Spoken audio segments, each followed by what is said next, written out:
Аз бързо, защото родих, ето виж, това е детето ми. Това е моето малко пони. И много си го обичам. Маничко ми е. И си го родих тук, що? И е толкова хубаво погледни. Сега ще го правя розово с розовият спрей на галерия.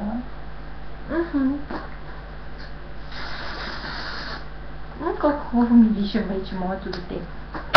Ще го напръскам с розовият парфюм, който е лила. Къде си ги? Така. Влезе в устата. Ще му сложа розов глас.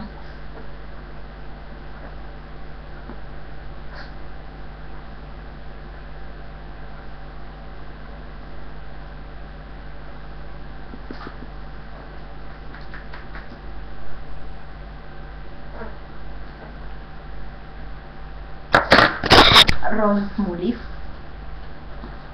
който е за устни, между другото, не е за очи.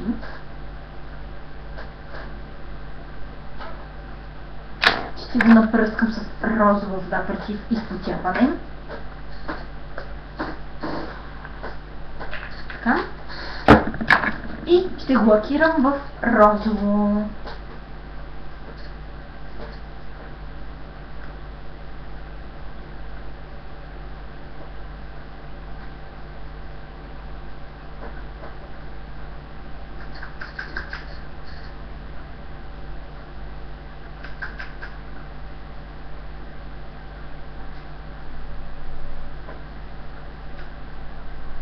Да.